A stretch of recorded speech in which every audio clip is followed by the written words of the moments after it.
भाग्य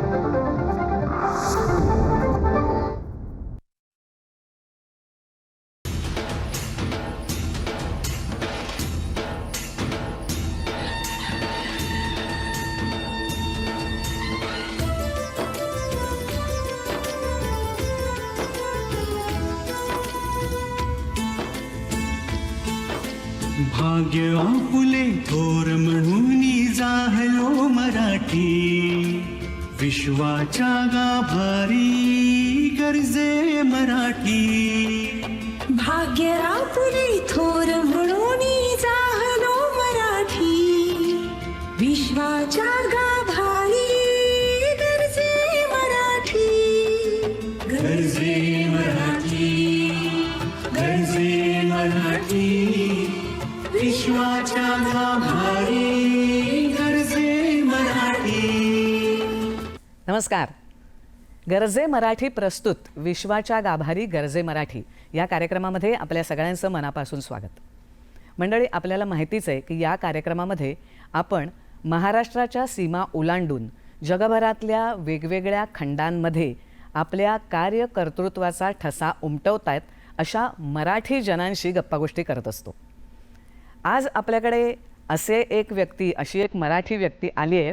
केदार महाडेश्वर हे अमेरिकेतल्या कॉर्पोरेट माहिती तंत्रज्ञान क्षेत्रातील एक नामवंत C-लेवल वरिष्ठ अधिकारी आहेत. सध्या ते न्यूयॉर्कमध्ये सेल्स फोर्स कंपनीमध्ये एक्झिक्युटिव्ह व्हाईस प्रेसिडेंट आणि चीफ टेक्नॉलॉजी ऑफिसर म्हणून कार्यरत असून यापूर्वी त्यांनी IBM आणि इतर कंपन्यांमध्ये वरिष्ठ पदं भूषवली आहेत. मुंबईतल्या विलेपार्ले इथल्या मध्यमवर्गीय कुटुंबात जन्मलेले केदार मराठी माध्यमाच्या पार्लेटेक विद्यालयाचे विद्यार्थी आहेत.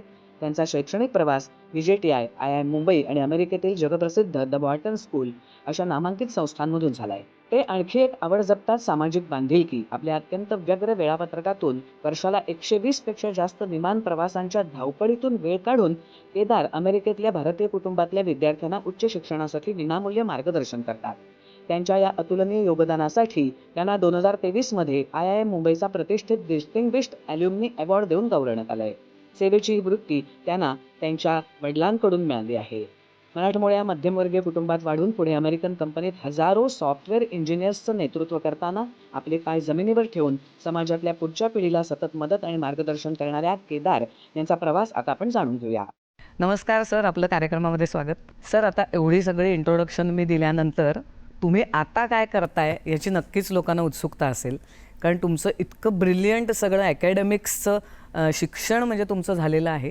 तर ते घेत तुम्ही अमेरिकेपर्यंत कसे पोचलात आणि सध्या तुम्ही काय करताय याबद्दल आम्हाला जाणून घ्यायला आवडेल.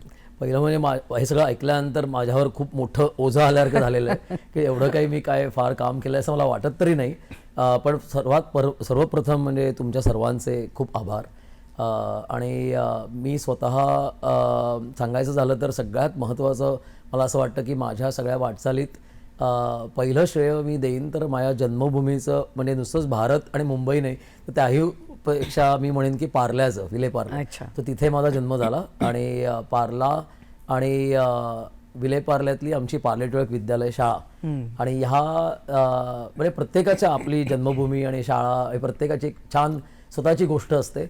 माझ्या बाबतीत मला असं वाटतं की मी जिथे जन्मलो, जिथे लहानचा मोठा झालो आणि ज्या शाळेत आवरलो, फक्त अकॅडमिक नाही तर बौद्धिक, शारीरिक, मानसिक आणि लोकांशी कसं वागायचं, कोणत्या स्पर्धेत भाग घ्यायचा, कुठेही न घाबरता वेगवेगळ्या स्तरांवर तो भाग घ्यायचा आणि त्यातून काहीतरी शिकायला मिळतं. ते जे लहानपणापासून सतत एक बाळकडू मिळालं, आपोआप दिसलं आणि कितीतरी गोष्टी पार्ला किंवा भारत सोडल्यानंतर लक्षात आल्या की अरे आपल्याला ह्या गोष्टी नकळत मिळत होत्या आणि त्या किती महत्त्वाच्या होत्या. त्यामुळे सगळ्यात पहिलं मला वाटतं की श्रेय मी विलेपार्ले आणि पार्ले टिळक विद्यालय आणि तिकडच्या सगळ्या संस्था, टिळक मंदिर म्हणा किंवा सगळ्या संस्था यांना देईन. आणि दुसरं म्हणजे मला वाटतं की मी खूप भाग्यवान होतो की मी ज्या सोसायटीत राहिलो किंवा ज्या कुटुंबात माझा जन्म झाला. माझे वडील जयवंत महाडेश्वर हे एका बँकिंग इंडस्ट्रीमध्ये मोठे लीडर होते आणि ॲट द सेम टाइम ते पार्ल्यामध्ये आवादे क्लासेसमध्ये गणित शिकवायचे आणि त्यामुळे घरात विद्यार्थी वातावरण होतं कंटिन्युअस. आपण नेहमी म्हणत असतो की शिक्षणाचं वातावरण अगदी होतं आणि माझी बायको जाई आणि तिचे आई आमच्या जोगळेकर बाई पार्लेटक विद्यालय. त्यामुळे ओव्हरऑल मला वाटतं की माझ्या आयुष्यात शिक्षणाशी संबंध असा पहिल्यापासून आला आहे आणि पार्लेटकच्या आमच्या सहस्त्रबुद्धे सरांमुळे जी एक शिस्त आमच्या सगळ्या पार्ल्यात आहे किंवा सगळ्या मुलांमध्ये आहे त्याचा खूपच हातभार झाला. आणि मग सगळं पुढे एक एक गोष्ट चालू झाली. मला असं वाटतंय की शाळेत असताना म्हणजे 4थी 7वी म्हणा 8वीत म्हणा 10वीत म्हणा अभ्यास करणं ठीक आहे, म्हणजे ते प्रत्येकाने आपापल्या कुवतीप्रमाणे आणि तुमची जी काय तयारी असेल त्याप्रमाणे करायचा असतो. पण गंमत अशी होती की सरांमुळे म्हणा किंवा काय की मग वक्तृत्व स्पर्धा असेल किंवा आंतरशालेय नाट्य स्पर्धा असतील, आंतरशालेय क्रीडा स्पर्धा असतील, वेगवेगळी शिबिरं, म्हणजे मला अजूनही आठवतंय शाहीर साबळ्यांचं शिबिर आम्ही अटेंड केलं होतं किंवा वेगवेगळ्या भारत जोडो सारख्या सांस्कृतिक आणि संस्कारमय वातावरण, अप्रतिम वातावरण होतं. आणि मला नेहमी असं वाटत आलंय की मी ज्या मित्रांमध्ये लहानसा मोठा झालो त्यांचा खूप त्याच्यात सहभाग होता. आणि काही म्हणजे तुम्ही क्रिकेटची मॅच खेळायची आहे किंवा तुम्ही कबड्डीची टीम तयार करायची आहे किंवा व्हॉलीबॉल खेळायचं आहे, कुठच्यातरी छोट्या छोट्या कार्यक्रमांमध्ये आपल्याला वेगवेगळी स्किल्स शिकायला मिळतात. आणि इंटरपर्सनल असतील, सॉफ्ट स्किल्स असतील, आपण आता मग त्याला वेगवेगळी नावं द्यायला लागलो, तेव्हा काही ते कळत नव्हतं, आपोआप मिळत गेली. असं काही वेगळं करायला लागलं नाही. आणि एक मुंबई आणि भारतातच खरं म्हटलं तर आपल्याला अगदी म्हणजे प्रत्येक आयुष्याच्या टप्प्यात अशी माणसं भेटत गेली की त्यांच्यातनं काहीतरी शिकायला मिळालं आणि मग ती माणसं जोडण्याची एक आवड तयार झाली. आणि मला वाटतं माझ्या बाबांमुळे असेल की कंटिन्युअस एक अशी जाणीव होती की तुम्ही जे काय करताय त्याची समाजाला तुम्ही परतफेड कशी करणार आणि मग ती कुठच्याही स्वरूपात करा. कारण त्याचं महत्व एखाद्या देवळात काम करण्यासारखं असतं. हे लहानपणापासून एकसारखं रोज दिवसातनं ऍटलिस्ट 2दा घरात ऐकत होत, त्यामुळे ते असं आपोआप झालं आणि त्याचा फायदा नक्कीच झाला, खूपच झाला. पण मग तुम्ही इंजिनिअरिंगचं शिक्षण घेतल्यानंतर तुमचा पुढचा प्रवास म्हणजे इथे नोकरी सुरू केलीत, मग अमेरिकेत गेलात, त्याविषयी सांगा. नक्कीच. तर मी माझी 11वी 12वी पार्ला कॉलेज आणि तिकडनं VJTIला मेकॅनिकल इंजिनिअरिंग केलं. आणि त्याचं कारण असं होतं की मी जिथे राहायचो तिथे समोर एक छोटंसं गाड्यांचं गराज होतं, ऑटोमोटिव्ह गराज. आणि तिकडे लहानपणापासून मी लोकांना गाड्या रिपेअर करताना बघायचो. आणि तेव्हापासून मला असं वाटत होतं की आपण ऑटोमोटिव्ह इंडस्ट्रीमध्ये काहीतरी करिअर करायला हवंय. तर त्यामुळे मला मेकॅनिकल इंजिनिअरिंगची खूप आवड होती आणि माझ्या VJTIमध्ये मी माटुंग्याला मेकॅनिकल इंजिनिअरिंग केलं. बरोबर. आणि तेव्हा माझं असं स्वप्न होतं की आपल्याला टाटा मोटर्समध्ये टेल्कोमध्ये जॉब करायला आवडेल आणि तिथे खूप शिकायला मिळेल, प्रतिष्ठित मोटर व्हेकल खूपच छान. तर तिथे त्या स्पर्धेतनं पुढे येऊन तो जॉब मला आमच्या कॅम्पस इंटरव्ह्यूतनं मिळाला आणि तिथे मी गाड्या बनवायचं किंवा इंजिन्स बनवण्याचा असा तो जॉब होता. Actual production. पण पहिल्याच आठवड्यात तिथे अशी नोटीस होती नोटीस बोर्डवर की ज्या कोणाला जमशेदपूरला जायची इच्छा असेल, कारण आम्ही नवीन प्लांट उघडतोय अमेरिकन कमिन्स नावाच्या कंपनी बरोबर, तर तुम्ही अमुक अमुक परीक्षा द्यायची आणि करायचं. आणि परत मला वाटतं पार्ल्यातली सवय होती की कोणतीही परीक्षा असेल तर ती द्यायची आणि मग पुढे काय होईल ते होईल. आणि मी दिली आणि जमशेदपूर कुठे हेही माहिती नव्हतं. पण मी लगेच ती माझी निवड झाल्यानंतर हो म्हटलं आणि घरी आलो आणि सांगितलं की मी आता जमशेदपूरला जातोय आणि तिथे गेलो. पण मग असं पुढे पुढे काय झालं की तिथे काम करताना मी जर्मन इंजिनियर्स बरोबर काम केलं आणि तिथे मला कळलं की फक्त गाड्या बनवण्यापेक्षा त्या पूर्ण सिस्टीम्स कशा बनतात आणि त्याच्याबद्दल इंडस्ट्रियल इंजिनिअरिंग नावाचा जो विषय आहे तर तिकडे मला सांगायला असं वाटेल की आपल्याला कधी कधी मुलांना असं, मी आता जेव्हा विद्यार्थ्यांना गाईड करतो की तेव्हा माहिती नसतं आपल्याला की पुढे नक्की काय करायचंय. त्याचा जास्त विचार करण्यापेक्षा आज आपण जे करतोय त्याचं आजूबाजूला जे काय आहे, म्हणजे आता मी समजा गाड्या बनवतोय तर मग इंडस्ट्रियल इंजिनिअरिंगमुळे ह्या सिस्टीम्स डेव्हलप झाल्या आहेत, तेव्हा मला कळलं की अरे असं हे छान फील्ड आहे आणि त्याच्यातलं जगातलं नावाजलेली संस्था म्हणजे तेव्हा आपण त्याला national institute of industrial engineering nitty म्हणायचो, पवईला आहे आणि आज त्याला IIM मुंबई म्हणतात. तर मग त्याच्या एंट्रन्स एक्झामला बसलो आणि मग ते 2 वर्ष करायला मी तिथे आलो, मुंबईत आलो. आणि मग त्याच्यानंतर मात्र बाहेर पडताना मला माझ्या भावाचा सल्ला आणि माझ्या वडिलांचं परत मार्गदर्शन खूप उपयोगी झालं.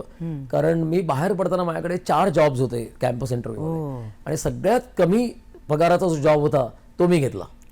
कारण असं होतं की त्या मला जे शिकायचं होतं की गाड्या बनवण्याच्या सिस्टीम्स डिझाईन करणं ते मला तिथे शिकायला मिळणार होतं. त्यामुळे मला बाबांचं अजूनही वाक्य आठवतंय की तू अजून 2 वर्ष दुसरी पदवी घेतोस असं समज आणि त्या निमित्ताने तुला स्टायपेंड मिळतोय असं समज.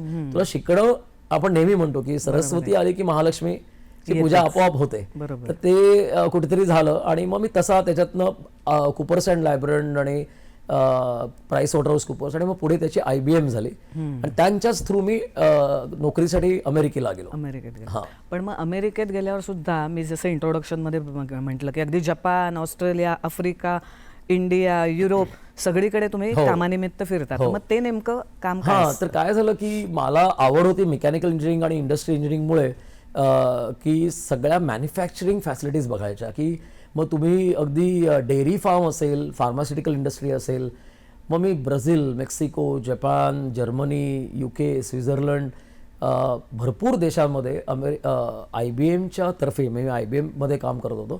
23 वर्ष मी IBM मध्ये काम केलं आणि तिथे सगळीकडे त्यांचं मॅन्युफॅक्चरिंग कसं चालतं आणि त्या सिस्टीम्स कशा आपण सुधारू शकतो, आपल्याकडनं काहीतरी वेगळं करता येईल. म्हणजे एक मला परत सांगावं असं वाटेल की एखादं काम आपल्याला जे दिलं जातं त्याचं 2 स्टेप्स वरती जाऊन बघायचं की हे आपण का करतोय, की हे का, म्हणजे काय काम करायचं पेक्षा किंवा कसं करायचं म्हणून तुम्हाला बोलवलं जातं.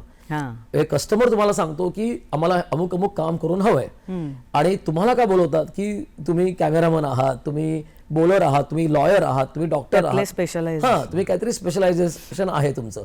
पण तो हाऊ पार्ट झाला. तुम्हाला व्हॉट सांगितलं जातं आणि तुम्हाला बोलवलेलं जातं की हाऊ म्हणून. हाऊ तर तुम्ही सब्जेक्ट मॅटर एक्सपर्ट आहात. तर कुठेतरी एक सवय मला लागली होती की पहिल्यांदा एक स्टेप मागे घ्यायची आणि व्हाय हा प्रश्न विचारायचा की हे काम आपण का करतोय किंवा त्यांना हे काम करून का हवंय. आणि ते एकदा तुम्हाला कळलं की मग तुम्ही कधी कधी काय असतं की ते त्यांनी जे तुम्हाला सांगितलं असतं ते जो व्हॉट प्रकार असतो तोच परत रिडिफाईन करायला लागतो. आणि मग त्याप्रमाणे तुम्ही तुमच्या बुद्धिमत्तेप्रमाणे, तुमच्या मेहनतीप्रमाणे, तुमच्या टीमच्या केपेबिलिटीप्रमाणे तो हाऊ परत रिडिझाईन करू शकता. आणि असं करत करत ह्या सगळ्या देशांमध्ये आपल्याला काम करताना मला जाणवलं की अरे, खरं म्हटलं तर आपल्याला जे ज्ञानेश्वरांनी सांगितलंय की वसुदैव कुटुंबकम, की पूर्ण जग ही एकच फॅमिली आहे. तर मी एक माझी काइंड ऑफ अशी प्रोफेशनल फॅमिली तयार झाली आणि सगळीकडे इतके चांगले मित्र झाले आणि नेटवर्क झालं. परत लहानपणी त्या सगळ्या खेळांमध्ये भाग घेण्याचा किंवा काय, म्हणजे मी काय असा कुठच्या खेळांमधला अगदी अव्वल खेळाडू नव्हतो, पण सगळे खेळ ऑर्गनाईज करणं आणि सगळ्यांना एकत्र आणणं आणि त्याच्यातनं ते सेलिब्रेट करणं ही जी सवय अव्वल होतात ना, त्यामुळे नाही असं काही नव्हतं खरं.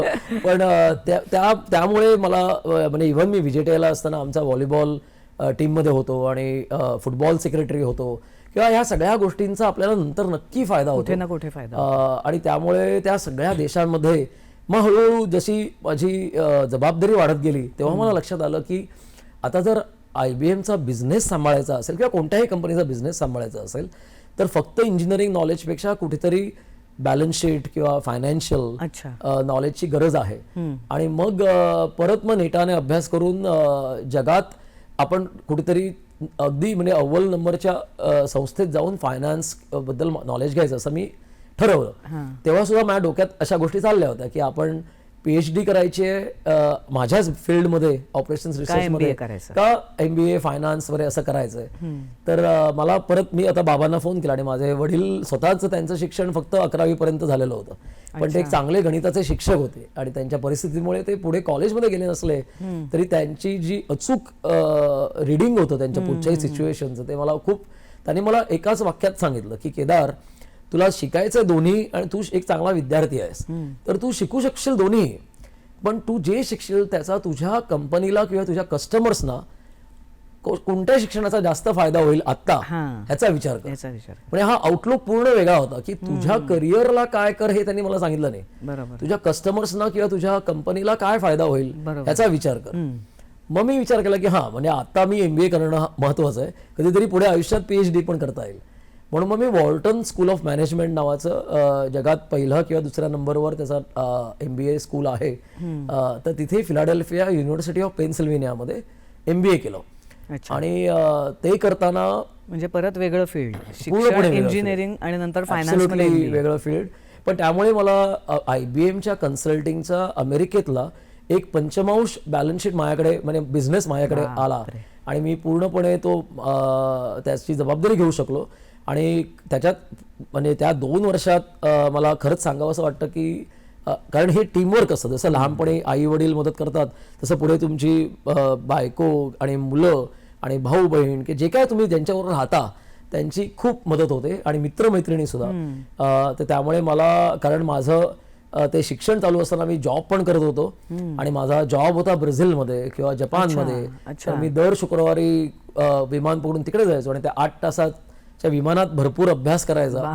उतरल्यानंतर मग मित्रांना फोन करायचा किंवा बायकोला फोन करायचा आणि तिकडनं परत माझं पुढचं रिडिंग चालू असायचं. तर पण मजा होती छान. म्हणजे कधीच असं वाटलं नाही की कारण आपण जे करतोय ते का करतोय किंवा व्हाय जो प्रश्न आहे तो एकदा तुमच्या डोक्यात पक्का झाला की मग व्हॉट आणि हाऊ हे आपोआप होतं. म्हणजे आतापर्यंत आम्ही तुमचं कुठलं शिक्षण कसं घेतलं आणि नेमके तुम्ही नोकरीत कसे पोचलात आणि 23 वर्ष ती नोकरी IBM सारख्या मोठ्या कंपनीत केली इथपर्यंत सगळं ऐकलंय. पण आता तुम्ही एक चांगले विद्यार्थी पण घडवण्याचं काम करताय. म्हणजे काउन्सिलिंग करताय ते सुद्धा फ्री आणि बालक पालक दोघांनाही ते काउन्सिलिंग करता आणि त्यांच्या ते भविष्याला उपयोगी पडतं. तर तुम्हाला जे मिळालंय ते आता तुम्ही देण्याचं पण काम करताय. तर ते नेमकं काम काय आहे गरजे मराठीशी त्यामुळेच तुमचा कनेक्ट कसा आला आणि आता एकूणच तुम्ही संपूर्ण जग फिरता तर जगाच्या तुलनेत भारत तुम्हाला कसा दिसतो याविषयीची माहिती आम्हाला जाणून घ्यायची आहे. पण त्याआधी घेऊया एक छोटासा ब्रेक. विश्वाच्या गाभारी गरजे मराठी. गरजे मराठी प्रस्तुत विश्वाच्या गाभारी गरजे मराठी या कार्यक्रमामध्ये आपलं पुन्हा एकदा स्वागत. तर सर आत्तापर्यंत आम्ही तुमचा पर्सनल प्रवास जाणून घेतला. पण मगाशी मी म्हटलं तसं की आता तुम्हाला भरपूर काही मिळालंय ते आपण समाजाला काहीतरी देणं लागतो म्हणून तुम्ही परत देण्याचं काम करताय. तर ह्या मुलांना शिकवण्याचं काम गरजे मराठी ही संस्थासुद्धा करत असते. कारण या संस्थेचं एमच हे आहे की जे जगभरात आता मोठ्या पोस्टवर मराठी लोक आहेत त्यांनी महाराष्ट्राला आता परतफेड काहीतरी करावी म्हणून ते मेंटॉरिंग करत असतात. तर तुमचा गरजे मराठीशी संबंध कसा आला आणि काउन्सिलिंग तुम्ही मुलांना कसं काय सुरू केलं? मला एकतर खूपच छान कौतुक करावं असं वाटतं एकतर गरजे मराठी. कारण अशा बऱ्याच संस्थांशी संबंध येतो पण जेव्हा माझा गरजे मराठीशी संबंध आला तेव्हा त्यांचे बरेच इनिशिएटिव्ह मी वाचले आणि तेव्हा लक्षात आलं की अशी नॉन प्रॉफिट मराठी लोकांसाठी ही एक संस्था काम करते. त्याच्या इनिशिएटिव्हमध्ये मला स्वतःला जे सगळ्यात भावलं ते म्हणजे कॅम्पस टू कॉर्पोरेट हा त्यांचा एक इनिशिएटिव्ह आहे. त्यांचे बरेच आहेत म्हणजे मेंटोरिंग आहे त्यांचं. प्रत्येक जिल्ह्यामध्ये आता उद्योजक कसे निर्माण करतील विद्यापीठात जाऊन शिकवणं आहे. ऍब्सोल्युटली. आणि तर प्रत्येकाची स्वतःची काहीतरी एक ओळख असते. तर मला कदाचित माझ्या वडिलांमुळे सासूबाईंमुळे म्हणा किंवा ओव्हरऑल दोन्ही साईडने शिक्षणाची एक घरात एकसारखं असल्यामुळे 2 सवयी लागल्या होत्या आधी. म्हणजे करिअरमध्ये फिरत होतो मी एकतर. तर प्रत्येक एअरपोर्टला माझे मित्रमैत्रिणी असतात. म्हणजे अगदी तो शू पॉलिशवाला असेल नाहीतर सँडविचवाला असेल. आणि तुम्ही इतका वेळा त्या एअरपोर्टला जाता की ते ओळखी झालेले असतात आणि मी त्याच्यावर मग काहीतरी छोटंसं असं एक ब्लॉग लिहितो किंवा काहीतरी गंमत असं लोकांना मुलांना मित्रमैत्रिणींना आवडेल असं ते चालू असतं माझं. तर ते सगळं करताना दुसरी मला एक सवय लागली की ज्या शहरात ज्या देशात आपण जातो तिकडचं कॉलेज किंवा महाविद्यालय कुठेतरी शोधून काढायचं आणि मग त्याच्याबद्दल इतिहास त्याचा वाचायचा की इकडनं कोणकोणते चांगले पुढारी आलेत. मग कोणी शास्त्रज्ञ असेल, कोणी डॉक्टर असेल, कोणी लीडर असेल, कोणी पुढे प्रेसिडेंट झालेला असेल एखाद्या देशाचा, काही असेल. म्हणजे बेजिंग पासून अर्जेंटिनापर्यंत म्हणजे चायना टू अर्जेंटिना किंवा स्वित्झर्लंडला आईन्स्टाईन कोणत्या कॉलेजमध्ये शिकला मग तिथे झुरिकला जायचं, मग ETHला जायचं किंवा कुठच्याही देशात गेलो की मी त्या किंवा अमेरिकेतल्या प्रत्येक राज्यातल्या असं मी सुरुवात केली की प्रत्येक कॅम्पसमध्ये जाऊन मला अगदी तिथे असं समाधान वाटायचं की अरे किती इथे हे लोक इथे शिकले असतील आणि त्यांनी कसं ते सगळं. किंवा पुण्यात गेलो तर अगदी पुणे युनिव्हर्सिटीत मला चालायला खूप आवडतं. तर असं करता करता मग पुढे मला असं वाटायला लागलं की आपण जे शिकलोय त्याचा आपला अनुभव लोकांना सांगण्यासाठी मग 9वी 10वी 11वी 12वी ह्या 4 वर्षात तुम्ही अभ्यास कसा करायचा.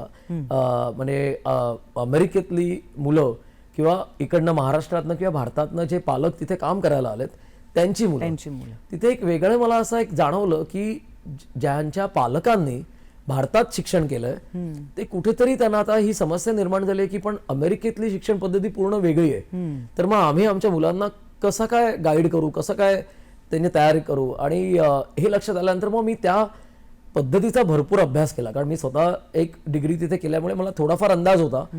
आणि मग तो अभ्यास केल्यानंतर मी भरपूर डेटा घेतला, एक गेल्या 20-25 वर्षाचा टॉप 50 कॉलेजचा डेटा घेतला आणि स्वतः त्याचा रिसर्च केला की काय मुलांनी करायला पाहिजे आणि काय करायला लागतं.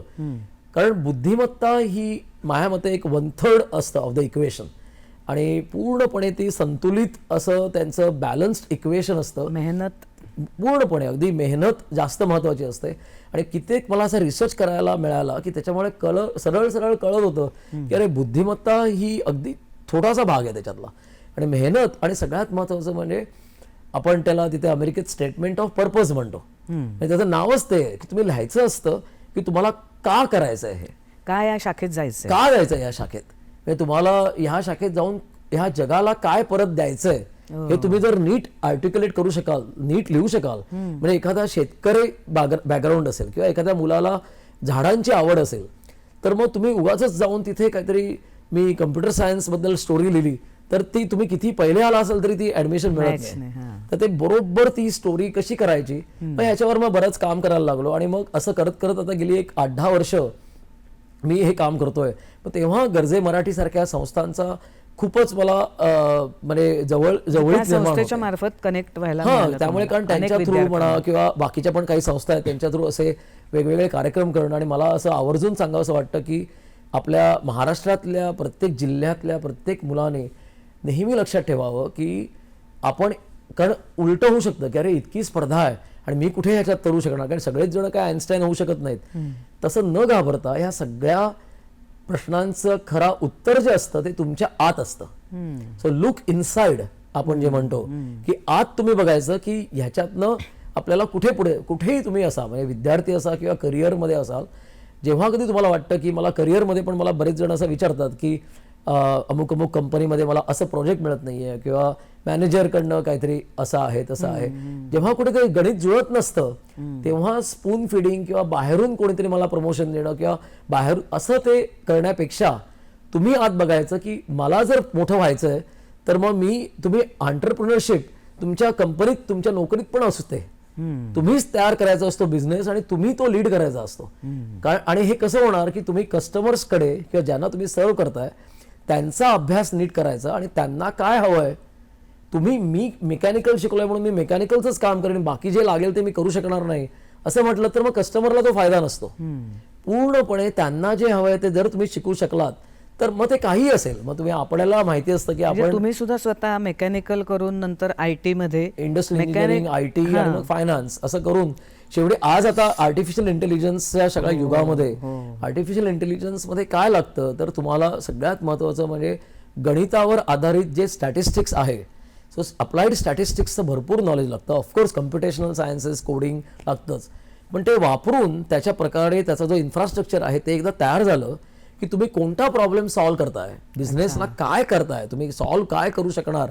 मग ते उद्या कॅमेराचं एडिटिंग असेल ते करू शकता बाय युझिंग आर्टिफिशियल इंटेलिजन्स, किंवा तुम्ही एखाद्या शेतकऱ्याला मदत करू शकाल की अरे आत्ताचं जे वातावरण आहे त्या वातावरणाप्रमाणे जर तू अमुक पुढची जी काय स्टेप असेल ती पुढच्या सोमवारच्या ऐवजी ह्या गुरुवारी केलीस तर पीक जास्त चांगलं येईल.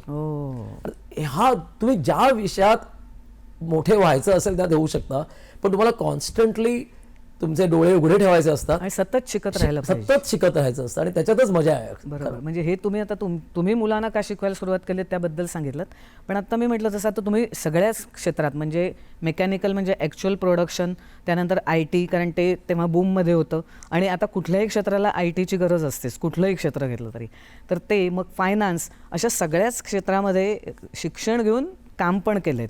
तर ह्या सगळ्या क्षेत्रामध्ये भारत इतर देशांच्या तुलनेत आता कुठे आहे असं वाटतं? अरे वा, हा अगदी माझा जवळकीतला असा प्रश्न आहे, कारण भारतात शेवटी नाही म्हटलं तरी जन्मभूमी आहे आणि भारताशी इतके धागे दोरे जुळलेले आहेत की एक माझ्या हातून मला देवाच्या कृपेने एक काय झालं की माझ्या वेगवेगळ्या पोझिशन्समध्ये IBM मध्ये असताना म्हणा किंवा आत्ताच्या कंपनीत मी ज्या कंपनीत काम करतो, फॉर्च्यून 11 कंपनी आहे त्या कंपनीत म्हणा, किंवा माझ्या वेंडर्स थ्रू इतके जॉब्स आम्हाला भारतात निर्माण करता आले. गेल्या 20-25 वर्षाच्या माझ्या करिअरमध्ये एक 10-1 हजारापेक्षा जास्त तरी जॉब्स मी माझ्या टीममध्ये निर्माण केले असतील भारतात.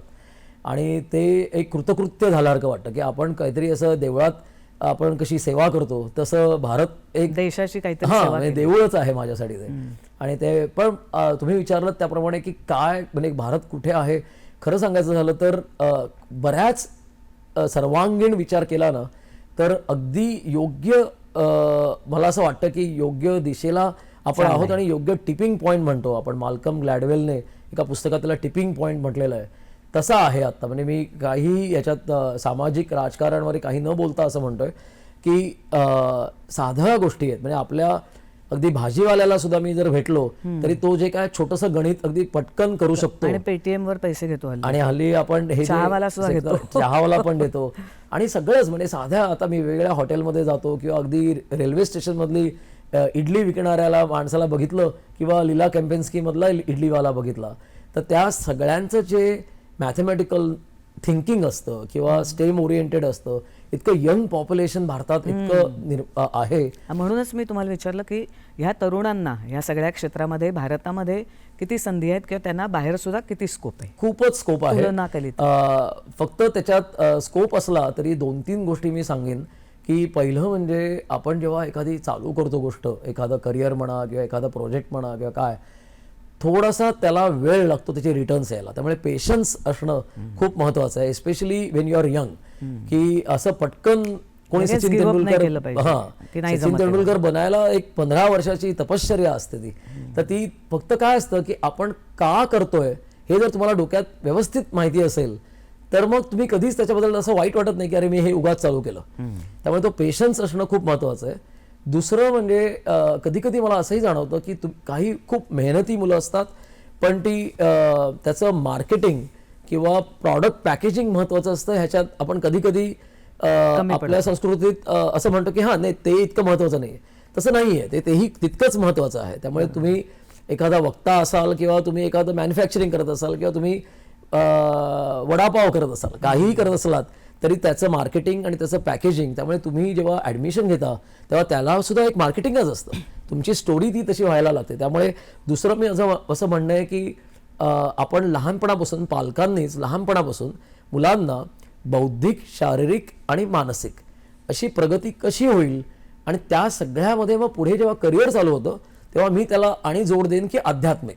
आणि ते सगळं जर एकत्र आलं ना की मग लक्षात येतं की अरे हे आपण हे सगळं करतोय ते शेवटी त्याचा ऑब्जेक्टिव्ह एकच आहे. आणि त्यामुळे भारतासारख्या देशात जिथे आपण आता महाराष्ट्रात तर संतांची भूमी म्हणतो आणि असं जाणवतं अक्षरशः मला कुठच्याही देवळात, म्हणजे मी कोल्हापूरला असेन किंवा ज्योतिबाला असेन किंवा केरळामध्ये पद्मनाभ स्वामींच्या देवळात असेन, ते सगळं असं भव्य जे पवित्र वातावरण असतं ते बघितल्यावर कळतं की अरे आपण काहीतरी ह्याला परत द्यायला पाहिजे. माझा शेवटचा तिसरा मुद्दा असा आहे की जी मुलं ही सगळं चालू करतात असं आपण थांबायचं नाही की मी सचिन तेंडुलकर किंवा बिल गेट्स झाल्यानंतर मी काहीतरी समाजाला करेन असं नसतं.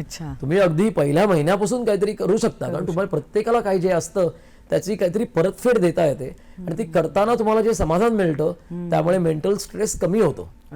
की मानसिक, आपण हे जे म्हणतो की मानसिक प्रगती म्हणजे काय किंवा मेंटल स्ट्रेस कमी होण्यासाठी मी मुलांना नेहमी सांगतो की तुम्हाला थोडंसं कुठेतरी जाऊन कोणाला तरी मदत करा. मदत केली काही म्हणजे एखाद्या फूड कॅम्पमध्ये तुम्ही कुकिंग करा किंवा काही करा की आपोआप ती सगळ्यांना मदत होते. बरोबर. आपण आत्ता सरांशी गप्पा मारतोच आहोत, खूप चांगल्या रंगलेल्या आहेत, पण आता त्यांना बरेच पुरस्कार सुद्धा मिळालेत. म्हणजे ज्या कॉलेजमध्ये ते शिकले, आपले नेहमी सगळ्यांचं स्वप्न असतं की ज्या ठिकाणी आपण काम करतोय किंवा शिकतोय तिथनं पुरस्कार मिळणं म्हणजे तो माहेरचा पुरस्कार वाटतो आपल्याला. तसा तुम्हाला IIM मुंबईचा सुद्धा पुरस्कार मिळाला आता 2023 साली.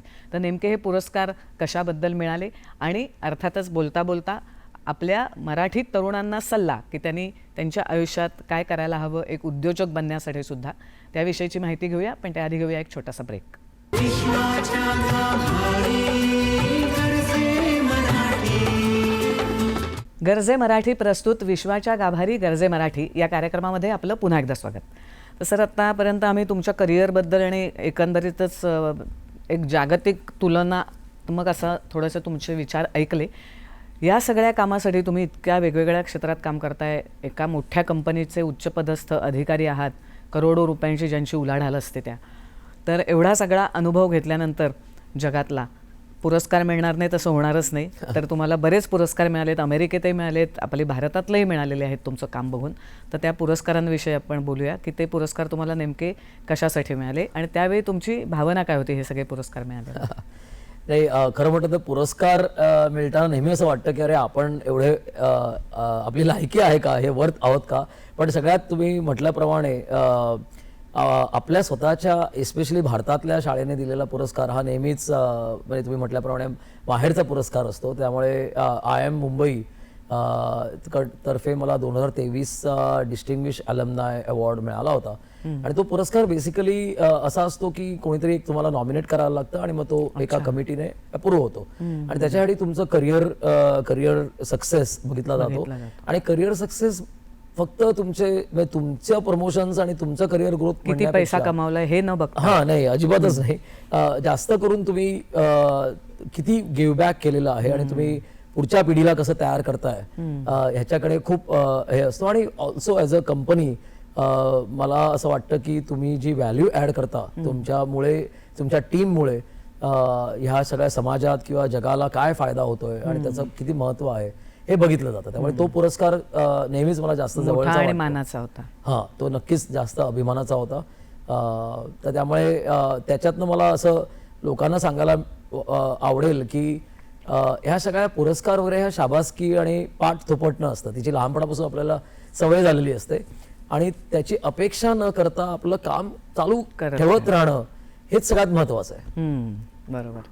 आता सर आपण शेवटाकडे आलोय, तर गरजे मराठीशी तुम्ही कनेक्ट आहात, तुम्ही स्वतः सुद्धा काउन्सिलिंग करता बऱ्याच मुलांना की काय नेमकं कसं करिअर घडायला हवं. तर जाता जाता ह्या महाराष्ट्रातल्या तरुण मुलांना तुम्ही काय सल्ला द्याल की एक उद्योजक व्हायचं असेल किंवा एक मोठ्या कुठल्या तरी उच्चपदस्थ पदावर जायचं असेल आणि एक चांगलं काम करून जायचं असेल आपल्याला, तर नेमके काय गुण आपल्यामध्ये असायला हवेत? मला तर खरं सांगायचं झालं तर महाराष्ट्रात तुमचा जन्म झालाय हे आपलं भाग्य आहे, हे आधी स्वतःला जाणीव होऊ द्या. आणि मला खरंच असं वाटतं की आपण त्या भूमीमध्ये शिवाजी महाराज किंवा संत ज्ञानेश्वर, तुकाराम अशा सगळ्या मोठ्या लोकांचा वारसा आहे. तिथे आपण कुठेतरी छोटंसं अगदी मुंगी एवढं पण अस्तित्व असल्यासारखं आपण तिथे जन्म झालाय. तर त्याबद्दल एकतर सगळ्यांनी स्वतःला सांगावं की आत्मविश्वास वाढला पाहिजे. म्हणजे तो नाही वाढणं, कारण त्याची पुढे मेंटल हेल्थ आणि स्ट्रेस मॅनेजमेंटसाठी खूप फायदा होईल. आणि इन टर्म्स ऑफ सल्ला देण्यापेक्षा मी म्हणेन की मला काय अनुभवता आलं आणि माझ्याकडनं मी काय शेअर करू शकेन, तर नंबर 1 म्हणजे आपण एखादं करिअर निवडतो किंवा मग ते कुठे कॉलेजमध्ये काय शिकायचं आहे किंवा आपण एखाद्या कंपनीमध्ये कुठची कंपनीत काय काम करायचं आहे, हे जेव्हा आपण विचार करतो तेव्हा 1-2 मिनिटं आधी एक स्टेप मागे घ्यायची आणि मला डॉक्टर व्हायचंय किंवा मला लॉयर व्हायचंय असेही त्याला नावं द्यायची नाहीत. मला या जगात काय करायला आवडेल, कोणता प्रॉब्लेम सॉल्व्ह करायला आवडेल याचा विचार करायचा. मग तो प्रॉब्लेम सॉल्व्ह करायला कदाचित एक लॉयर लागेल, एक डॉक्टर लागेल, एक इंजिनियर लागेल, बरंच काय काय लागेल. पण तुमचं ऑब्जेक्टिव्ह काय आहे? कोणाला तरी आवडत असेल की अरे मला शेतात काहीतरी करायला आवडेल पण मी राहतो मुंबईत, मग शेतात काय करणार? ठीक आहे, पण त्या आवडीपासून लांब जाऊ नका. मग तुम्ही त्या फर्टिलायझरचं मार्केटिंग करू शकाल मुंबईत, किंवा तुम्ही फायनान्स करू शकाल त्या शेताला लागणाऱ्या उपकरणांबद्दल, किंवा तुम्ही इंजिनियर असाल तर त्यामुळे तुम्हाला कुठेतरी एक प्रत्येकाच्या जन्मात काहीतरी एक कुठेतरी ओढ आहे, ती तुम्हाला उलगडणं स्वतःला हे खूप महत्वाचं असतं. दुसरं, आपल्याला भारतात तर हे खूप अगदी कॉमन आहे, बाहेर गेल्यानंतर त्याचं ऍक्च्युली जाणीव होते की इतकं इझिली मिळत नाही. ते म्हणजे आपल्या कुटुंबात किंवा आपण जिथे राहतो आजूबाजूच्या काका काकू मावश्या तिकडनं काहीतरी आपल्याला काहीतरी ऐकत ऐकत ऐकत शिकायला मिळत असतं. आणि ते जसे आपण मोठं होतो ते थोडं कमी व्हायला लागतं खरं म्हटलं तर आपण विचारायचं लोकांना. त्यामुळे मदत मागायला किंवा सल्ला विचारायला घाबरायचं नाही, अजिबात लाजायचं नाही. आणि लोक त्याला नेटवर्किंग म्हणतील किंवा लोक त्याला आणि काय म्हणतील. कधी कधी मला असं वाटतं की खूप मेहनती आणि चांगली मुलं असतात, त्यांना असं वाटतं की मी कोणातरी विचारणं म्हणजे कमीपणाचं आहे का काय, किंवा मी कोणाचा फेवर घेतोय का काय, असं काही नसतं. इट्स मेनली तुम्हाला तुमचं लोकांचं पर्स्पेक्टिव्ह समजून घ्यायचं असतं. त्यामुळे ते एक छोटीशी गोष्ट आहे पण ती एक महत्वाची आहे आणि ती करणं खूप गरजेचं असतं. आणि तिसरं म्हणजे आपण जे काय शिकतो, मी नेहमी म्हणतो की 1/3 एज्युकेशन इज जस्ट 1/3. दुसरा 1/3 आहे की व्हॅल्यूज आणि प्रिन्सिपल्स किंवा मूल्य आपली जी काय आहेत, आणि तिसरा 1/3 आहे ॲस्पिरेशन्स आणि भूक, हंगर. म्हणजे तुम्हाला आणि पैशाची भूक नाही, अजिबातच नाही, काहीतरी करून दाखवण्याची भूक असली पाहिजे, ती ऊर्जा आत असली पाहिजे. आणि ह्या तिघांचा जो पूर्णपणे जर एकत्र आलं तर त्यामुळे एज्युकेशन मध्ये सुद्धा इंडस्ट्रीशी रिलेटेड पाहिजे काहीतरी. म्हणजे तर तुम्ही काहीतरी कुठेतरी शिकताय तर कौशल्याधारित. त्याचं म्हणजे तुम्ही ह्याचं पुढे कुठे काय, आणि घर बसल्या आपण आजूबाजूला बघू शकतो की अरे हा लाईट चालू आहे, हा फोन चालू आहे, हा मिक्सर चालू आहे, हे कसं चालतं. त्यामुळे त्याचा कंटिन्युअस विचार करत, एकदम सिंपल आहे. त्यामुळे हे सगळं जर जमलं तर गरजे मराठी सारख्या भरपूर चांगल्या संस्था आहेत कार्यरत. त्यांच्या वेबसाईट्सवर तुम्ही त्यांची सगळी माहिती घेऊ शकता किंवा बाकी ह्या सगळ्यातनं, आणि तुम्ही स्वतः पण काहीतरी योगदान करू शकता. म्हणजे तुम्ही सुद्धा भांडवल कसं मिळेल हे सगळे प्रश्नच नाहीयेत. ते absolutely जर एकदा नाहीये. ठरवलं तर ह्या सगळ्यातनं आपण पार होऊ शकतो. खरं म्हटलं तर मी, आणि त्याच्यासाठी माझी अॅनॉलॉजी नेहमी ही असते की जेव्हा आम्ही अमेरिकेत पहिल्यांदा गेलो तेव्हा प्रत्येकी 2 बॅगा, आणि प्रत्येक बॅगाला काहीतरी 50 पाऊंड का काहीतरी असं ते लिमिट होतं. आणि सगळ्या नातेवाईकांना आणि सगळ्यांना, आई बाबांना ती काळजी वाटत, हे सगळं नेणार कसं? 20 किलो वगैरे आपली तर मी त्याच्यावर पण एक ब्लॉग लिहिला होता की तुम्हाला तुमची महत्वाकांक्षा आणि तुमची आकांक्षा, तुम्हाला जे काय करायचं आहे ती तुम्ही किती आणताय अमेरिकेत, ह्याच्यावर काहीही बंधन नाहीये. तुम्ही तुमच्या बॅगांमध्ये काय, प्रेशर कुकर, अगदी तेव्हा आम्ही प्रेशर कुकर घेऊन जायचो ते, त्यामुळे ती जागा जाते आणि वजन जाते, त्याचा विचार करण्यापेक्षा तुम्ही तुमच्या मनगटात किंवा मनात किती तुम्ही ती स्ट्रॉंग विल पॉवर घेऊन जाताय, हे आणि ती किती सगळ्यात नेऊ महत्त्वाचं शकतो असतं. आपण. आणि ती सगळ्यात महत्वाची आहे. वा. तर मंडळी, गेले जवळजवळ अर्धा तास आपण केदार महाडेश्वर यांच्याशी गप्पा गोष्टी करत होतो. त्यांचा पर्सनल प्रवास तर आपण जाणून घेतलाच, पण तरुणांनी नेमकं काय केलं पाहिजे आणि सगळ्या जगामध्येच, नुसतं भारतात नाही, आता सध्या काय सिच्युएशन आहे व्यवसाय उद्योगाची किंवा उच्चपदस्थ अधिकाऱ्यांची, त्याबद्दलची माहिती खूप चांगल्या रीतीने आपल्याला त्यांनी समजावून सांगितली. आज ते आपल्या स्टुडिओमध्ये आले, त्याबद्दल आपण त्यांचे मनापासून आभार व्यक्त करूया. तुम्ही इथे आलात त्याबद्दल मनापासून धन्यवाद. धन्यवाद. आणि पुढच्या आठवड्यात आणखी अशाच एका मराठी उद्योजकाशी किंवा उच्चपदस्थ अधिकाऱ्याशी गप्पा गोष्टी करूया. या भागास इथेच थांबूया. नमस्कार.